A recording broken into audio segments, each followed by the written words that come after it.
about to learn one of the biggest secrets in the history of the world. It's a secret that has huge effects for everyone who lives on this planet. Most people can feel deep down that something isn't quite right with the world economy, but few know what it is.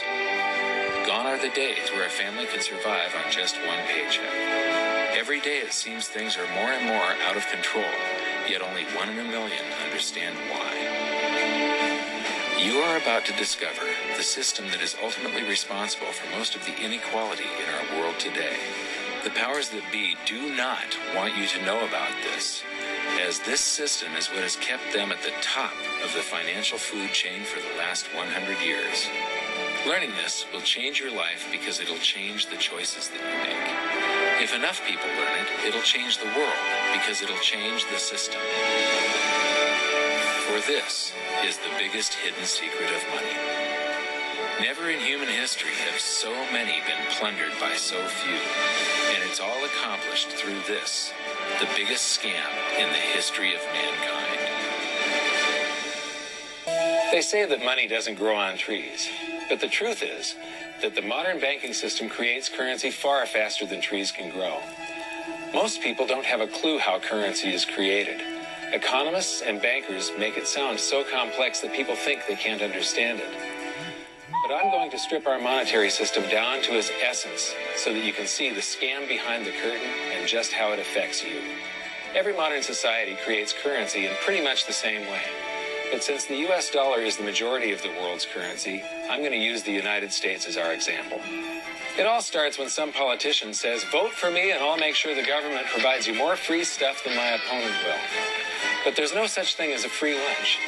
So to provide that supposedly free stuff, the politicians vote for the country to spend more than its income. This is called deficit spending. To pay for that deficit spending, the Treasury borrows currency by issuing a bond. So what's a bond? If you think about it, a bond is really nothing but a glorified IOU. It's a pretty piece of paper with numbers printed on it that says, "Loan me $1 trillion today, and I promise over a 10-year period I'm going to pay you back that $1 trillion plus interest." But what you need to understand is that Treasury bonds are our national debt. These glorified IOUs are to be paid back by you and I and our descendants through future taxation. Therefore, when the government issues a bond, it steals prosperity out of the future so that it can spend it today. The Treasury then holds a bond auction, and the world's largest banks show up and compete to buy part of our national debt and make a profit on it by earning interest. You'll notice that as we move through this process, the big banks are there, taking a cut every step of the way. This isn't by chance, as you'll see shortly. Then, through a shell game called open market operations, the banks get to sell some of those bonds to the Federal Reserve at a profit. To pay for the bonds, the Federal Reserve opens up its big old checkbook and writes bad, bogus, counterfeit checks that should bounce because they're drawn on an account that always has a zero balance. There isn't 1 penny in there. To quote from the Boston Federal Reserve, "When you or I write a check, there must be sufficient funds in our account to cover that check. But when the Federal Reserve writes a check, there is no bank deposit on which that check is drawn. When the Federal Reserve writes a check, it is creating money." The Fed then hands those checks to the banks, and at this point, currency springs into existence. The banks then take that currency and buy more bonds at the next Treasury auction. But what is a check? A check is also an IOU. When you write a check, you're making a note that says, "Here's my IOU for cash. All you have to do is go to the bank and pick it up." Now, it's very, very important that you understand this process because we're going to come back later and show you the devastating effect this has on you. The Treasury issues IOUs, bonds. The banks then buy those IOUs with currency. The Federal Reserve then writes IOUs, checks, and hands them to the banks in exchange for the Treasury's IOUs, the bonds. And currency is created. So what's really happening is the Federal Reserve and the Treasury are just swapping IOUs, using the banks as middlemen, and abracadabra, presto, currency magically springs into existence.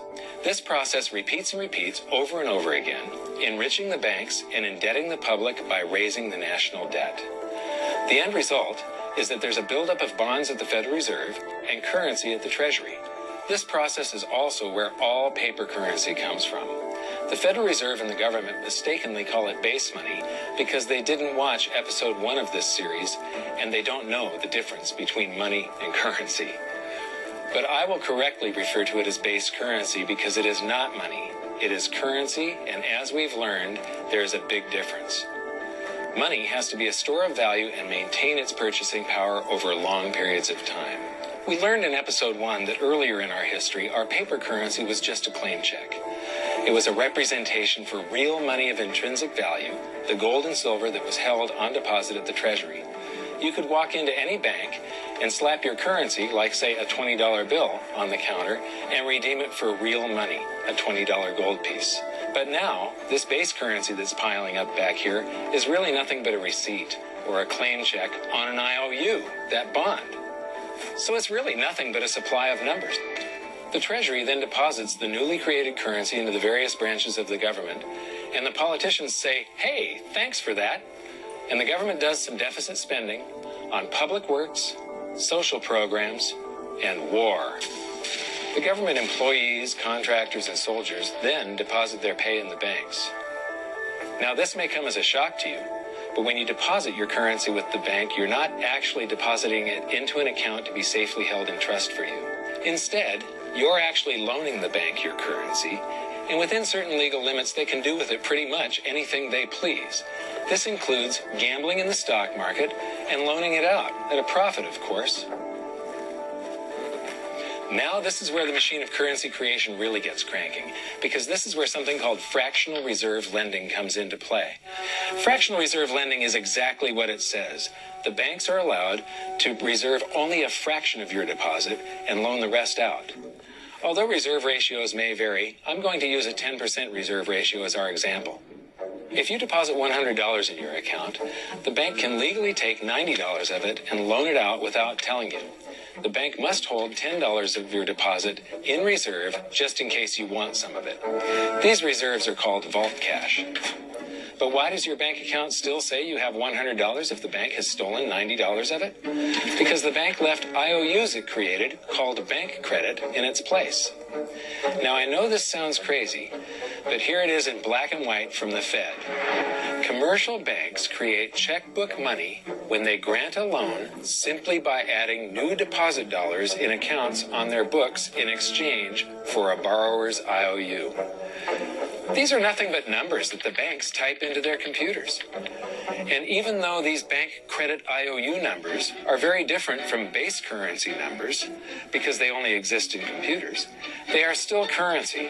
So now there is $190 in existence.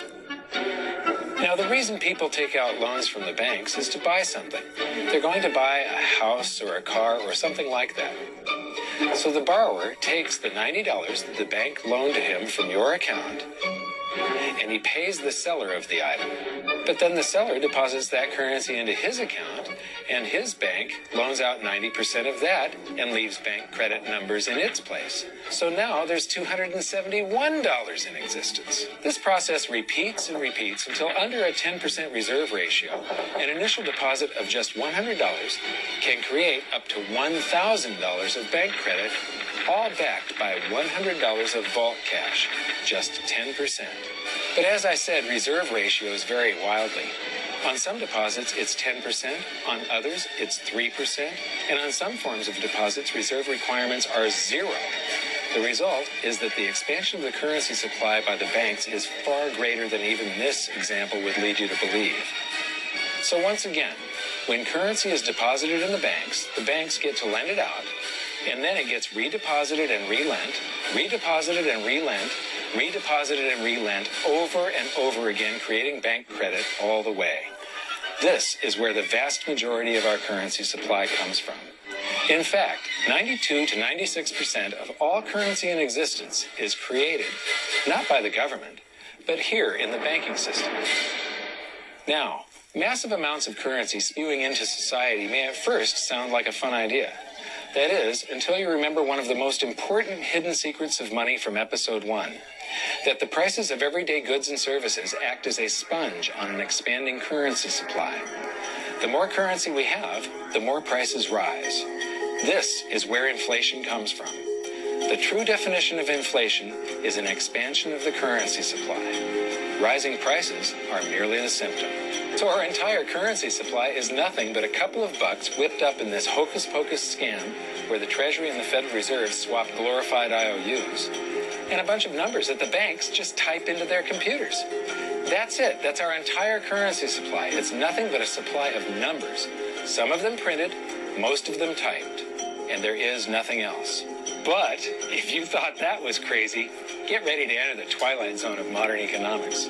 We work for some of that currency supply. True wealth is your time, but we trade away moments of our lives, hour by hour, day by day, and year by year, for numbers that somebody printed on pieces of paper or just typed into a computer. Now those numbers represent our blood, sweat, tears, labor, ideas, and talent. We are what gives the currency its value. But here comes the really cruel joke. We work hard so that we can save some of that currency, so that we can pay the tax collector in the United States, it's known as the IRS. They then turn it over to the Treasury so that the Treasury can pay the principal plus interest on that bond that the Federal Reserve bought with a check drawn on an account that has nothing in it.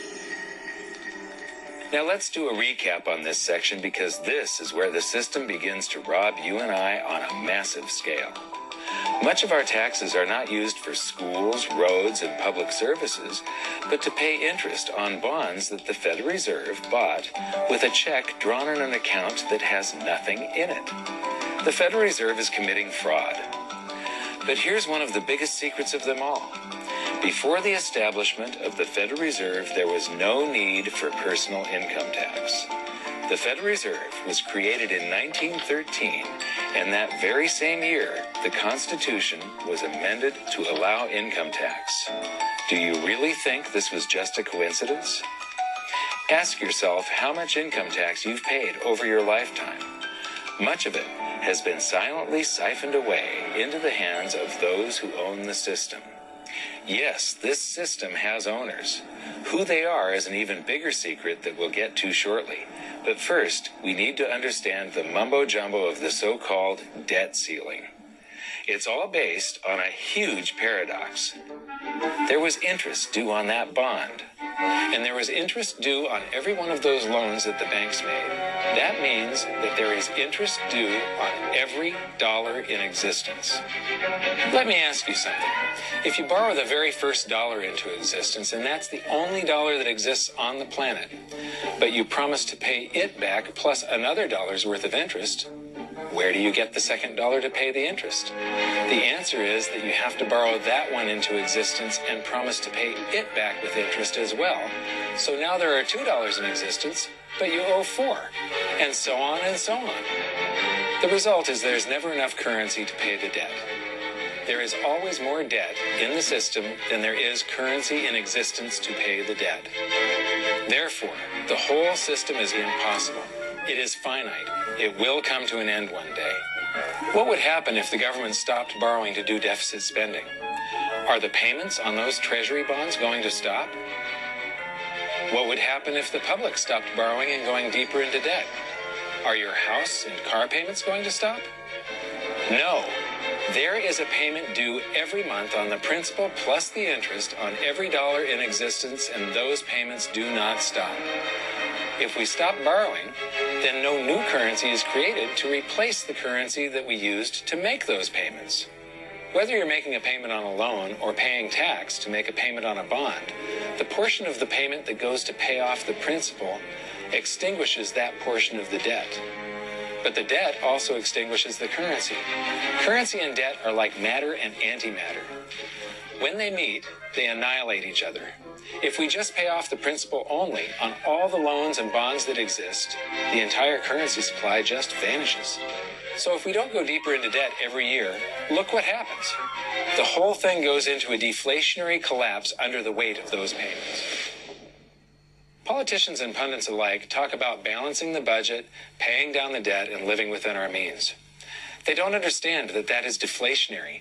It is impossible to do under our current monetary system without collapsing the whole economy. This is why any talk of a debt ceiling is not only ridiculous, it's delusional. The system is designed to require ever-increasing levels of debt just to continue. And that's why politicians will always kick the can down the road and raise this so-called debt ceiling over and over again until the whole system finally collapses under its own weight. In other words, they don't want it to collapse on their watch. The Founding Fathers of the United States knew the dangers of central banking and fought to free themselves from this very thing. The Revolutionary War started out as a tax revolt, but now we must pay tax just to have a monetary system. Having just suffered through the hyperinflation of the continental dollar, which was printed into oblivion to finance the Revolutionary War, they understood the dangers of fiat currency and debt-based monetary systems. So to protect future generations from institutional theft and out-of-control government, they wrote into the Constitution that only gold and silver can be money for the simple fact that you can't print them. Our current system is not only unconstitutional, but it robs us of the liberty and prosperity our forefathers fought and died for. We are all feeling the effects of ignoring the Constitution right now. By forcing more currency into circulation, our purchasing power is diluted. Inflation is a slow and insidious stealth tax that is simply the result of this debt-based monetary system. This system empowers and benefits those who create the currency and receive it first, as they get to spend it into circulation before it has an effect on the economy. They're stealing purchasing power from you and transferring it to the banks and the government every hour of every day because of this false monetary system. And it's not like the people at the top don't know this. To quote the Federal Reserve, the decrease in purchasing power incurred by the holders of money due to inflation imparts gains to the issuers of money. This is a fraud. It is a pyramid scheme. It is a Ponzi scheme. It's a scam, and it's a lie. Our entire monetary system is nothing but a form of legalized theft. But here's the biggest con job of them all. The Federal Reserve is not federal. It has stockholders. There is no federal agency that has stockholders. What's a stockholder? A share of stock represents a percentage of ownership in a corporation. So the stockholders are the owners of that corporation. Therefore, the Federal Reserve is a private corporation with owners. And you can see it for yourself if you go to the Federal Reserve's website, and it will say, the stockholders receive an annual dividend of 6%. Now, we know that the stock in the Federal Reserve was originally issued to the largest banks in the United States.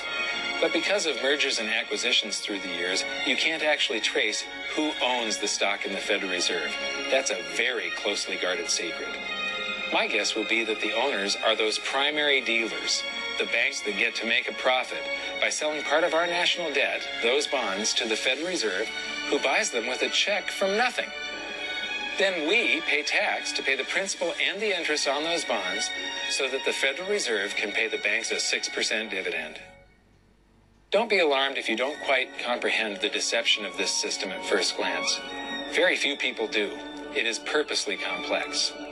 The economist John Maynard Keynes once wrote, "By this means, government may secretly and unobserved confiscate the wealth of the people, and not one man in a million will detect the theft." I believe that presented correctly, anyone can understand this system, regardless of how complex it is.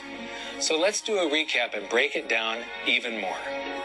The way the system works is that, step one, the government creates glorified IOUs. These bonds increase our national debt and put the public on the hook to pay it back. Step two, IOUs are swapped to create currency. The Treasury sells the bonds to the banks. The banks then turn around and sell our national debt at a profit to the Federal Reserve, which they probably own. The Federal Reserve then opens its checkbook that doesn't have a penny in it and buys those IOUs with IOUs that it writes, checks, on a checking account that has a zero balance. Then they give those checks to the banks and currency just springs into existence. And then the whole process repeats. This results in a buildup of bonds at the Federal Reserve and currency at the Treasury, which is really just a supply of numbers. The Treasury then deposits the numbers in the various branches of the government, and we get to step three. The government spends the numbers on promises, public works, social programs, and war. Then the government employees, contractors, and soldiers deposit their pay into the banks, and we get to step 4, where the banks multiply the numbers by magically inventing more IOUs through fractional reserve lending, where they steal a portion of everyone's deposit and lend it out. That currency gets redeposited, and then a portion is stolen again. And the process repeats over and over, magnifying the currency supply exponentially. Then we work for some of those numbers, which brings us to step 5, where our numbers are taxed. We pay tax to the IRS, who then turns our numbers over to the Treasury, so the Treasury can pay the principal plus the interest on bonds that were purchased by the Federal Reserve with a check from nothing. Then we get to step 6, the debt ceiling delusion. The system is designed to require ever-increasing levels of debt and will eventually collapse under its own weight because politicians always kick the can down the road. They don't want it to collapse on their watch. And finally, step 7, the secret owners take their cut. The world's largest banks own the Federal Reserve. Those banks make a profit selling our national debt to the Fed. They make a profit when the Fed pays them interest on the reserves held at the Fed, and the Fed pays them a 6% dividend on their ownership of the Fed. This system is fundamentally evil. It funnels wealth from the working population to the government and the banking sector. It is the cause of the artificial booms and busts of modern economies, and it causes great disparity of wealth between the rich and the working class. And it is only possible because we no longer use real money, we use currency. But worst of all, it is a form of enslavement. Bond is the root word of bondage. Whenever a government issues a bond, it is a promise to make us pay tax in the future. Nobody asked you if you wanted to pay tax today for the prosperity we all enjoyed in the last century. Nobody is asking our children if they want to work hard in the future to pay for the prosperity we're enjoying now. George Washington once wrote to James Madison, "No generation has the right to contract debts greater than can be paid off during the course of its own existence." By stealing prosperity from tomorrow so we can spend it today, we enslave ourselves and future generations. Now, this all sounds pretty bad, but there is great hope, for you are the greatest threat to this false monetary system. This system relies on the public being ignorant of its workings. Please share this knowledge with everyone you know, because an informed public that fully understands the system can build a better future for generations to come. And now I leave you with this quote, widely attributed to a former director of the Bank of England. The modern banking system manufactures money out of nothing. The process is perhaps the most astounding piece of sleight of hand that was ever invented. Banking was conceived in inequity and born in sin. Bankers own the earth. Take it away from them, but leave them the power to create money and control credit, and with the flick of a pen, they will create enough money to buy it back again. But if you want to continue as the slaves of bankers and pay the cost of your own slavery, let them continue to create money and to control credit. This is the Federal Reserve in Washington, D.C. It's located on Constitution Street, and that is just as much of a joke as the New York Fed being located on Liberty Street. Both of them are unconstitutional, both of them limit our liberty, and they transfer wealth away from us every second of every day to the Federal Reserve, to the government, and to the banking sector. You are now among the 1 in a million who can detect the theft of your prosperity. So the big question is, what can you do about it? 1. Watch this video until you can describe and teach it to others. Those who understand this system can make preparations for its unavoidable collapse and protect themselves. History shows that those who don't will probably be wiped out. 2. Share this video with everyone, especially those you care about. All it takes is a mouse click or two to get this message in front of millions. Post this video on Facebook, tweet it, email it to loved ones. Please share it wherever you can. 3. Join the conversation. The current world monetary system is based on a 300-year-old design meant to enrich a few at the expense of the many. There must be a better way. At hiddensecretsofmoney.com, we've created an open-source platform for the design and development of a new world monetary system. We're calling on every economist, every student, every college, every bright mind, and anyone who cares to join the discussion. In educating ourselves and each other, we can prevent the further loss of our freedoms and maybe, just maybe, win some of them back. I think your episode 4 is very beneficial, very helpful. It's going to introduce these ideas to a lot of people. And like I've just been talking about, we have to change people's mind. And the more they understand it, the better. And I think we're at this point now where more people in the last several years, 4 or 5 years, have thought about the Fed than they ever have in the previous 95 years. So I think an explanation and diagrams to show it is very helpful because, quite frankly, they're not going to get it in their grade school. They're not going to get it in their high schools. They're not going to get it in college unless they're in a very rare circumstance to understand how this works. You know, for years before I got involved in really studying gold and some of the things I write and talk about today, I was a monetary economist for decades. You know, in your video, you talk about the primary dealers. I was chief counsel and chief credit officer of one of the largest primary dealers for 10 years. So I had an inside seat on the Treasury market and have the privilege of working with several former vice chairmen of the Board of Governors, Manley Johnson and David Mullins, going back to the 80s and 90s. So I'm very immersed in what you were talking about. I thought it was extremely accurate, extremely clear. I didn't think you were stretching on any points. It was really like something out of a PhD course, except that it was very easy to understand. I think it's accessible. I think we're seeing a little bit of a revolution in communications in the following sense. You know, as you point out, the Fed was created in 1913. Well, in 1913, there was no web, there was no YouTube, no Twitter. There was really no one to kind of stand up and oppose the Fed or call them out, if you will, or really get into a discussion that everyday Americans could follow. That's not true now with social media and everything else. You can reach out to millions and tens of millions of people and tell them what's going on. I think you've done that. You've done it successfully. I applaud it. I think this is a great video. I look forward to seeing it again. I know millions of people will enjoy it. Well, as we know, the Federal Reserve believes it can create money out of thin air, not realize money is supposed to represent real products and services. And what people don't realize is when the Fed does that, in effect, as Keynes pointed out, it's a form of taxation. It's a form of confiscation. And because people don't see it, the politicos get away with it, but it also undermines social trust. It just is corrosive throughout society. We're going to have a lot of turmoil in the coming years, but it's going to be the kind of turmoil that leads to positive things. So don't despair. Get out there and fight, because the tide is going to turn. This is going to be the status last stand. Thank you. This episode of Mike Maloney's Hidden Secrets of Money was brought to you by goldsilver.com and the new Silver Pegasus Round. To learn how to protect your family and turn the coming economic storms into opportunity, visit goldsilver.com.